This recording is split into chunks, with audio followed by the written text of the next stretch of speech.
Hi hello నమస్తే welcome to burst the bubble series. Vijay, you are unfit to be a leader అని నేను అనట్లేదు. ఇది మద్రాస్ హైకోర్టు డిక్లేర్ చేసింది. ప్రజల చేత ప్రజల కొరకు ప్రజలే ఎన్నుకోబడే ప్రభుత్వ విధానాన్నే ప్రజాస్వామ్యం అంటాం. మరి అలాంటి ప్రజాస్వామ్యంలో మనం ఎన్నుకున్న నాయకులు లేదా ప్రభుత్వం తప్పు చేస్తే దాన్ని క్వశ్చన్ చేయడానికి సుప్రీం అథారిటీ అనేది ఒకటి కావాలి. అవే హైకోర్ట్స్ అండ్ సుప్రీం కోర్ట్స్. ఎగ్జాక్ట్గా 10 రోజుల క్రితం కరూరులో జరిగిన టీవీకే పార్టీ స్టాంపేడ్ ర్యాలీలో ప్రభుత్వ నిర్లక్ష్యం దగ్గర నుండి ఆ స్టాంపేడ్కి కారణమైన నాయకుడు విజయ్ తలపతి దాకా ఎవరిని వదలకుండా నిలబెట్టి కడిగి పారేసింది ఇవాళ హైకోర్టు. విజయ్, నువ్వు అసలు ఒక లీడర్ వేనా అని క్వశ్చన్ చేసే దగ్గర నుండి ఆ పార్టీ ర్యాలీకి డిఎంకే పార్టీ ఇచ్చిన పర్మిషన్ వరకు ఈచ్ అండ్ ఎవ్రీ పాయింట్ని క్వశ్చన్ చేస్తూ నిలబెట్టి కడిగి పారేసింది ఇవాళ హైకోర్టు. మనం ఇదే కరూరు ర్యాలీకి సంబంధించి ఏ పాయింట్స్ మీద అయితే మాట్లాడామో లాస్ట్ వీడియోలో, అవే పాయింట్స్ని వాళ్ళ హైకోర్టు కూడా క్వశ్చన్ చేస్తూ వచ్చింది. మీరు ఈ వీడియోకి సంబంధించి తమ్ముని చూసిన వెంటనే నేను ఏదో ఒక పార్టీకో లేదా ఒక నాయకుడికో సపోర్ట్ చేస్తున్నాను అనుకోకండి. మనం చేసే ఏ అనాలిసిస్ వీడియోలోనైనా సరే ఒక నాయకుడిని కానీ, ఒక పార్టీని కానీ, ఒక హీరోని కానీ సపోర్ట్ చేయడానికి కానీ లేదా బయాస్డ్గా మాట్లాడడానికి కానీ రావట్లేదు. సో కేవలం ఆ టాపిక్లో ఉన్న ఇంటెన్సిటీ ఏంటి, ఆ టాపిక్లో దాగి ఉన్న నిజాలు ఏంటి, other side of the coin ఏంటి అని మీకు చూపించడం కోసమే ఈ బర్స్ ద బబుల్ అనే సిరీస్ని చేస్తున్నాను. నేను చేస్తున్న ఏ వీడియో అయినా సరే మీకు నాలెడ్జబుల్గా అనిపించినా సరే, మీ దాకా రీచ్ అవుతుంది, మీకు కొంచెం ఇన్ఫర్మేటివ్గా అనిపించినట్టయితే ఛానల్ని సబ్స్క్రైబ్ చేసుకోవడానికి ట్రై చేయండి. మీరు కొట్టే లైక్, పెట్టే కామెంట్ నాకు ఒక ఫ్యూయల్ లాగా పనిచేస్తాయి. మీరు ఇచ్చే వాచ్ అవర్ నాకు నెక్స్ట్ వీడియో చేయడానికి మోటివేషన్గా ఉపయోగపడతాయి. So try to subscribe the channel. So మన కరూరులో జరిగిన టీవీకే పార్టీకి సంబంధించిన స్టాంపేడ్ డిజాస్టర్ తర్వాత విజయ్ తలపతి గారు అయితే కొన్ని రిక్వెస్ట్ పెట్టుకున్నారు హైకోర్టుకి. వాటిలో ఏ ఒక్కదాన్ని హైకోర్టు అగ్రి చేయకపోగా విజయ్ని కొన్ని క్వశ్చన్స్ చేసింది. అసలు నువ్వు లీడర్ వేనా? ఆ రోజు జరిగిన డిజాస్టర్లో అంతమంది చనిపోతే, 41 మంది చనిపోతే, అండ్ దాంతోపాటు దాదాపు 100 మంది హాస్పిటల్ పాలైతే ఏ ఒక్క నాయకుడు కూడా హాస్పిటల్ దాకా ఎందుకు వెళ్ళలేదు టీవీకే పార్టీ సైడ్ నుండి, అండ్ నువ్వు కూడా ఎందుకు వెళ్ళలేదు అని చెప్పి డైరెక్ట్గా క్వశ్చన్ చేసేసింది. సో ఇవాళ మద్రాస్ హైకోర్టు ఈ స్టాంపేడ్కి సంబంధించి తీసుకున్న స్టాండ్ ఏదైతే ఉందో అదొక ఎగ్జాంపుల్ని సెట్ చేసింది అన్ని కోర్ట్స్కి కూడా. సో ఆ హైకోర్టు తీసుకున్న స్టాండ్ వల్ల ఒక స్టేట్మెంట్ అయితే పాస్ అయింది. పీపుల్ ఓవర్ ఎనీ పాలిటిక్స్ అనే ఒక స్టేట్మెంట్ అయితే ఖచ్చితంగా పాస్ అయిందని చెప్పొచ్చు. సో విజయ్ గారిని క్వశ్చన్ చేయడంతో పాటు డిఎంకే పార్టీని కూడా చాలా స్ట్రాంగ్గా క్వశ్చన్ చేసింది. ప్రభుత్వం ఏదైతే ఇవాళ పరిపాలిస్తుందో, తమిళనాడులో ఏదైతే పార్టీ రూలింగ్లో ఉందో ఆ పార్టీని కూడా డైరెక్ట్గా క్వశ్చన్ చేసింది. తలపతిని చేసిన క్వశ్చన్స్ ఏంటి, ఆ డిఎంకే పార్టీని చేసిన క్వశ్చన్స్ ఏంటి, తలపతి గారు దానికి ఇచ్చిన రెస్పాన్స్ ఏంటి, అండ్ డిఎంకే పార్టీ ఇచ్చిన రెస్పాన్స్ ఏంటి అనేది ఒకసారి చూద్దాం. డిఎంకే పార్టీని హైకోర్టు ఏమని క్వశ్చన్ చేసిందంటే, మీరు టీవీకే పార్టీకి సంబంధించిన ర్యాలీలో అంతమంది స్టాంపేడ్లో చనిపోతే మీరు ఎందుకని టీవీకే పార్టీ నాయకుల మీద కేసులు ఇంకా పెట్టలేదు ఇప్పటిదాకా, ఎందుకని నాయకుల్ని అరెస్ట్ చేయలేదు, ఎందుకు మీరు పార్షియాలిటీ చూపిస్తున్నారని చెప్పేసి ఒక స్ట్రైట్ క్వశ్చన్ అయితే వదిలింది. సో వీటన్నిటికంటే ముందు మన తలపతి విజయ్ రిలీజ్ చేసిన వీడియో సెన్సేషన్గా మారింది. 4.5 minutes ఒక వీడియోని రికార్డ్ చేసి డైరెక్ట్గా ప్రభుత్వాన్ని అండ్ స్టాలిన్ని, తమిళనాడు సీఎం ఎవరైతే ఉన్నారో స్టాలిన్ని క్వశ్చన్ చేస్తూ 4.5 minute లెంగ్త్ ఉన్న ఒక వీడియోని అయితే విజయ్ తలపతి గారు రిలీజ్ చేశారు. హైకోర్టు డైరెక్ట్గా Vijay are you a leader అని చెప్పేసి ఒక క్వశ్చన్ చేసింది. ఆ క్వశ్చన్తో పాటు డిఎంకే పార్టీని ఏమడిగిందంటే, ఈ కరూర్ ర్యాలీ కోసం విజయ్ తలపతి తీసుకున్న పర్మిషన్ ఏంటి, ఆ పర్మిషన్ లెటర్లో తను ఏం మెన్షన్ చేశాడో ఆ లెటర్ని ఫస్ట్ హైకోర్టుకి మీరు సబ్మిట్ చేయండి అని చెప్పేసి డిఎంకే పార్టీని అయితే ఆర్డర్ చేసింది. దాంతోపాటు 30,000 మంది ప్రజలు ఆ పార్టీ ర్యాలీకి హాజరవుతున్నారని తెలిసినప్పుడు మీరు వాళ్ళ బేసిక్ సేఫ్టీ గురించి, పబ్లిక్ సేఫ్టీ గురించి, వాళ్ళ బేసిక్ నీడ్స్ గురించి ఎటువంటి జాగ్రత్తలు తీసుకున్నారు, అక్కడ హ్యూమిడిటీ చాలా ఎక్కువగా ఉంటుంది కదా, అక్కడ వాటర్ సప్లై మీరు ఫస్ట్ ఏర్పాటు చేశారా అని చెప్పేసి డిఎంకే పార్టీని ఒక క్వశ్చన్ చేసింది. అలాగే అత్యవసరాల కోసం మొబైల్ టాయిలెట్స్ని ఏర్పాటు చేశారా. సో ఇది పబ్లిక్గా పెడుతున్న ఒక పార్టీ మీటింగ్ అవడం వల్ల దానికి చాలా ఎక్కువ క్రౌడ్ హాజరవుతుంది. విజయ్ లాంటి హీరో ఒకరు పార్టీ మీటింగ్ కండక్ట్ చేస్తున్నారు అంటే ప్రజలు చాలా ఎక్కువ మంది వస్తారు. సో మీరు ఎలాంటి జాగ్రత్తలు పబ్లిక్ సేఫ్టీకి సంబంధించి తీసుకున్నారు, వాటన్నిటిని కూడా మీరు హైకోర్టుకి సబ్మిట్ చేయండి అని చెప్పేసి డిఎంకే పార్టీకి ఒక ఆర్డర్ వేసింది హైకోర్టు. సో ఈ స్టాంపేడ్ ఇష్యూ అయిన తర్వాత విజయ్ తలపతి గారు హైకోర్టుకి కొన్ని రిక్వెస్ట్ పెట్టుకున్నారు అని చెప్పాం కదా. అందులో 3 points ఏంటి అంటే, ఆయన సిట్ అని ఏదైతే ఉందో, సిట్ అంటే ఏంటి అంటే స్పెషల్ ఇన్వెస్టిగేటింగ్ టీమ్. సో ఏదైనా ఒక ఇష్యూ జరిగిన తర్వాత ప్రభుత్వం ఒక టీంని నియమిస్తుంది అసలు ఏంటి నిజాలు ఏంటి తెలుసుకోవడానికి. సో దాన్ని సిట్ కమిటీ అంటారనమాట, స్పెషల్ ఇన్వెస్టిగేటింగ్ టీమ్. సో ఆ టీం మాకొద్దు, మాకు ఆ ప్రభుత్వం మీద నమ్మకం లేదు, దాన్ని తొలగించండి అని చెప్పేసి ఒక రిక్వెస్ట్ పెట్టారు. సో సెకండ్ పాయింట్ ఏంటంటే, బుస్సీ ఆనంద్ అండ్ నిర్మల్ కుమార్ అనే ఇద్దరు టీవీకే పార్టీకి సంబంధించిన ఇద్దరు లీడర్స్ ఎవరైతే ఉన్నారో వాళ్ళకు సంబంధించి యాంటిసిపేటరీ బెయిల్ కావాలి అని చెప్పేసి రిక్వెస్ట్ పెట్టింది.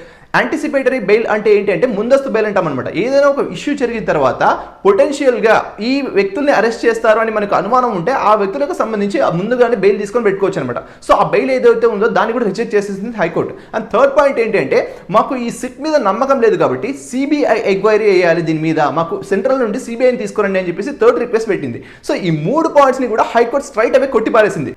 సిట్ ఏదైతే ఉందో దాంతోపాటు 1 మెంబర్ కమిటీ ఆల్రెడీ వర్క్ చేస్తుంది. ఆ 1 మెంబర్ కమిటీ ఎవరో కాదు, హైకోర్టుకి సంబంధించిన అరుణ జగదీశన్ గారు అని చెప్పేసి ఆల్రెడీ మనం చెప్పాం. సో ఆవిడ వర్క్ చేస్తుంది దీని మీద. దాంతోపాటు ఇప్పుడు ఒక సిట్ కమిటీ అనేది ఉంది, దానికోసం అసుర గర్గర్ అనే ఒక వ్యక్తిని నియమించారనమాట. సో ఆల్రెడీ వాళ్ళు వర్క్ చేస్తున్నారు. సో దానికి సంబంధించి దాన్ని తీసి పారేయాల్సిన అవసరం లేదు అని చెప్పేసి హైకోర్టు చెప్పింది. సెకండ్ పాయింట్, బెయిల్ ఏదైతే ఉందో, యాంటిసిపేటరీ బెయిల్ ఏదైతే ఉందో బుస్సి ఆనంద్ అండ్ నిర్మల్ కుమార్ కి సంబంధించి ఆ బెయిల్ కూడా క్లియర్ గా రిజెక్ట్ చేసి పడేసింది. And third point, CBI enquiry గురించి పెట్టిన రిక్వెస్ట్ ఏదైతే ఉందో ఆ రిక్వెస్ట్ ని క్లియర్ గా స్టేట్మెంట్ ఏమి ఇచ్చిందంటే, ఒక పార్టీకి ఇంకో పార్టీకి మధ్య ఉన్న ఇష్యూస్ కి సంబంధించి సిబిఐ ఎంక్వైరీని వెయ్యము, ఏదైనా సరే ఒక ప్రజల డిమాండ్ మేరకు ప్రజల సమస్య కొరకు మాత్రమే సిబిఐ ఎంక్వైరీని వేస్తాము. సో మీరు అడిగినట్టుగా ఇది కూడా ఇవ్వలేము అని చెప్పేసి హైకోర్టు కొట్టిపారేసింది. రివర్స్ లో హైకోర్టు క్వశ్చన్ చేసింది ఏంటి అని అంటే, నువ్వు పార్టీ మీటింగ్ ని కండక్ట్ చేయాలి అనుకున్నప్పుడు ఏవైతే పర్మిషన్స్ తీసుకున్నావో, ఎంతమందికి పర్మిషన్స్ తీసుకున్నావు, అండ్ నువ్వు అక్కడ ఏర్పాటు చేసిన సదుపాయాలు ఏంటి, దాంతోపాటు ఎంతమంది టీవీకే పార్టీకి సంబంధించి వాలంటీర్లు వర్క్ చేశారు అని చెప్పేసి ఒక క్వశ్చన్ అడిగింది. సో ఇష్యూ తర్వాత 41 మంది చనిపోయారు. ఎందుకని ఒక్క టీవీకే పార్టీ లీడర్ కూడా హాస్పిటల్ ని విజిట్ చేయలేదు? టీవీకే పార్టీకి సంబంధించిన ఏ ఒక్క లీడర్ కూడా ఎందుకని హాస్పిటల్ ని విజిట్ చేయలేదు, క్షతగాత్రుల్ని పరామర్శించలేదు అని చెప్పేసి ఒక క్వశ్చన్ అయితే డైరెక్ట్ గా రైజ్ చేసింది హైకోర్టు. అండ్ వీటన్నిటితో పాటు టీవీకే పార్టీనే కాకుండా డిఎంకే పార్టీని హైకోర్టు అడిగిన విషయం ఏంటంటే, ఆ రోజు ఏదైతే స్టాంపేడ్ జరిగిందో, ఫస్ట్ నమ్మక్కల్లో మీటింగ్ ఫినిష్ చేసుకుని నమ్మక్కల్ నుండి కరూరుకు వచ్చాడు తలపతి విజయ్. సో ఆ వస్తూ ఒక బైక్ ని గుద్దడం జరిగిందనమాట. ఆ బైక్ యాక్సిడెంట్ జరిగిన తర్వాత డిఎంకే పార్టీ ఏది కూడా ఒక కేసుని కూడా ఫైల్ చేయలేదు. సో ఎందుకని మీరు హిట్ అండ్ రన్ కేసు ఇంకా తలపతి విజయ్ గారి మీద కానీ టీవీకే పార్టీ నాయకుల మీద కానీ ఫైల్ చేయలేదు అని చెప్పి ఒక క్వశ్చన్ రైజ్ చేసింది.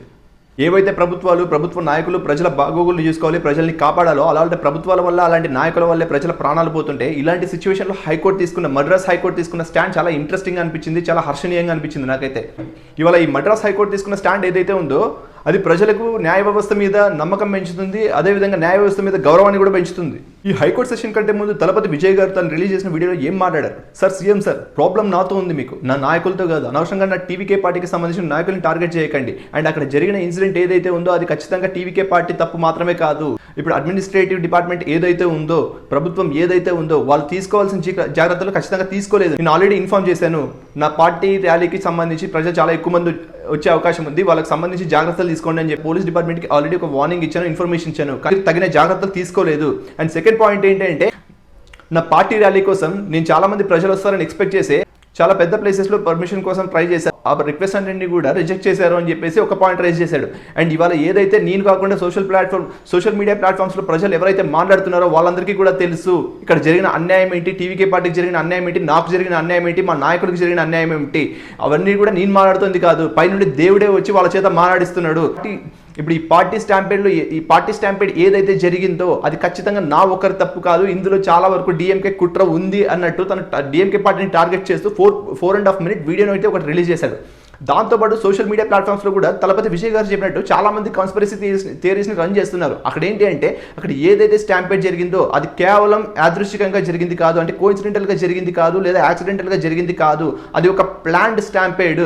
డిఎంకే పార్టీ టీవీకే పార్టీ యొక్క గ్రోత్ని చూసి అక్కడ వాళ్ళ పార్టీకి సంబంధించి కొంతమందిని నియమించి, కొంతమంది రౌడీలను నియమించి, అక్కడ కత్తులు దొరికాయి, కొంతమందిని పొడిచి చంపేశారు అని చెప్పేసి ఒక కేసు నడుస్తుంది. దాంతోపాటు కావాలనే ఏదైతే డిఎంకే పార్టీ ఇవ్వాల్సిన పర్మిషన్స్ ఏవైతే ఉన్నాయో ఆ ఏరియాలో ఇవ్వకుండా కావాలని ఈ నారో రోడ్ ఏదైతే ఉందో ఆ చిన్న ప్లేస్ లో పర్మిషన్ ఇచ్చింది, కావాలని స్టాంపేడ్ జరిగేలా క్రియేట్ చేసింది అని చెప్పేసి ఒక కాన్స్పిరసీ థియరీ నడుస్తుంది. డిఎంకే పార్టీ ఏం చెప్తుంది అని అంటే, తలపతి విజయ్ గారు అడిగిన ప్లేసెస్ ఏవైతే ఉన్నాయో అవన్నీ కూడా ఖచ్చితంగా పబ్లిక్ సేఫ్టీకి అంత అనుకూలంగా లేవు. పాయింట్ నెంబర్ 1 ఏంటంటే, తను అడిగిన ఒక లైట్ హౌస్ ఏరియా ఒకటి ఉంటుంది అనమాట. లైట్ హౌస్ ఏరియాలో ఈజీగా 30,000 to 50,000 దాకా అకామిడేట్ చేయొచ్చు, కానీ ఆ ఏరియాలో పర్మిషన్ ఇవ్వలేదు.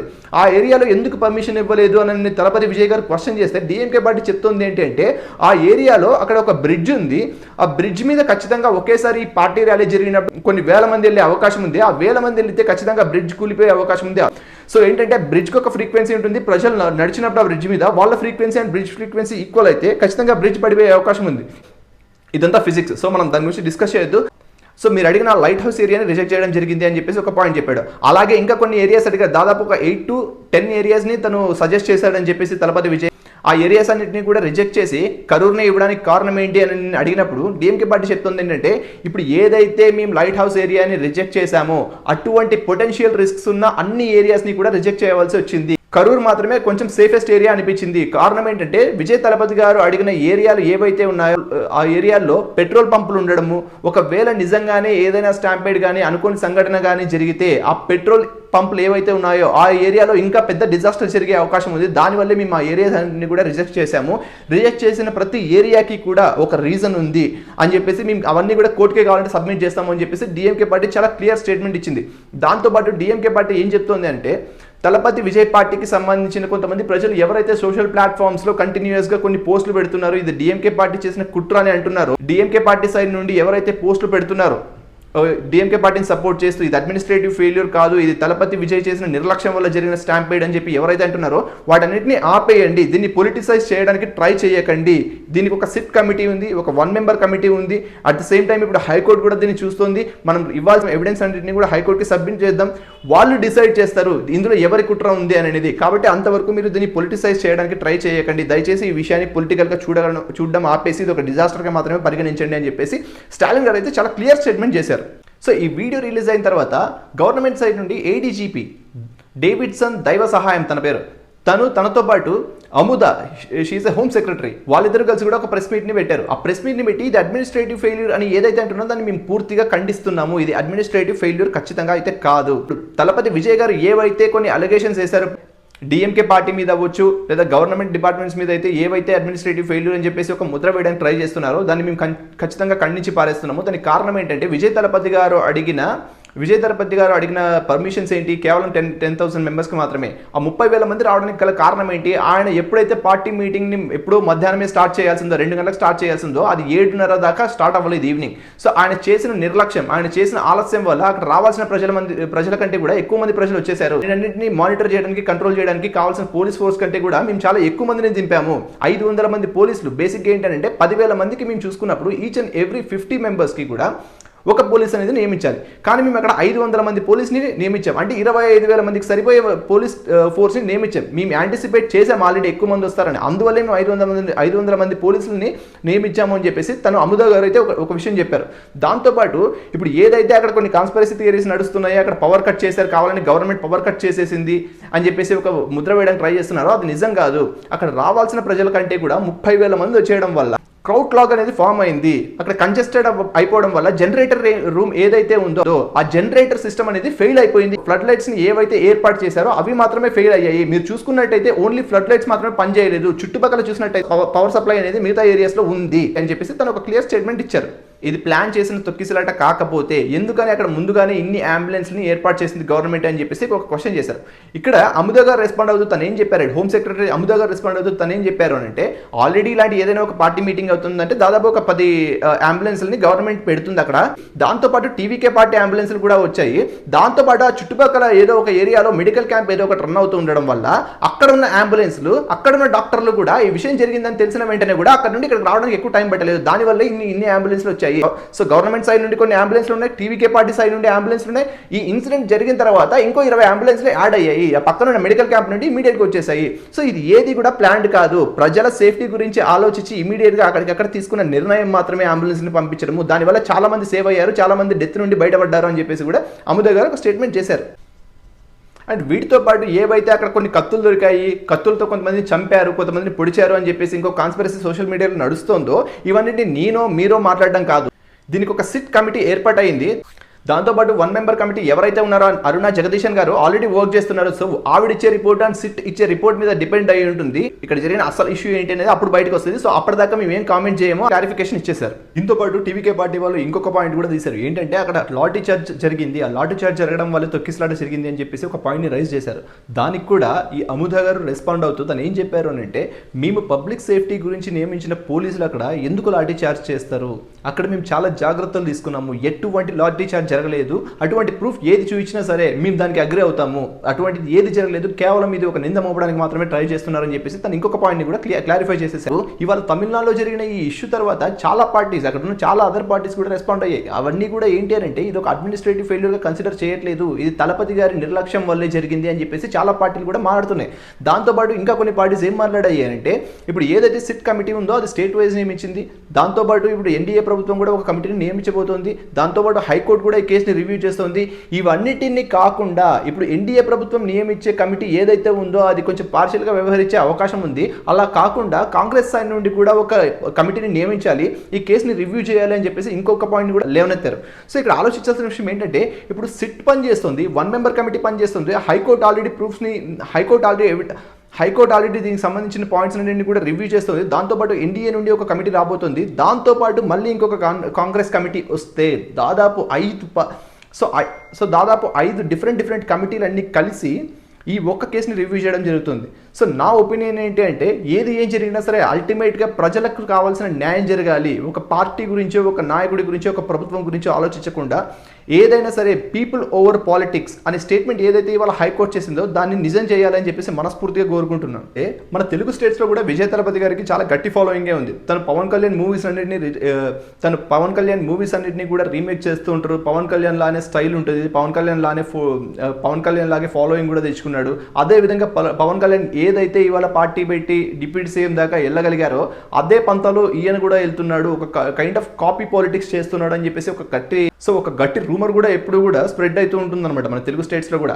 సో ఇక్కడ ఆలోచించాల్సిన విషయం ఏంటంటే మనకు తెలుగు స్టేట్స్లో ఎప్పుడైతే పవన్ కళ్యాణ్ గారు జనసేన పార్టీని అనౌన్స్ చేశారో, జనసేన పార్టీ ఆవిర్భావం నుండి ఇప్పటిదాకా కొన్ని వందల ర్యాలీలు చేశారు, కొన్ని వందల పార్టీ మీటింగులు పెట్టారు, కానీ ఎప్పుడు కూడా ఇలాంటి అవాంఛనీయ సంఘటనలు జరగలేదు. సో ఇవాళ హైకోర్టు మాట్లాడుతుంది కూడా అదే.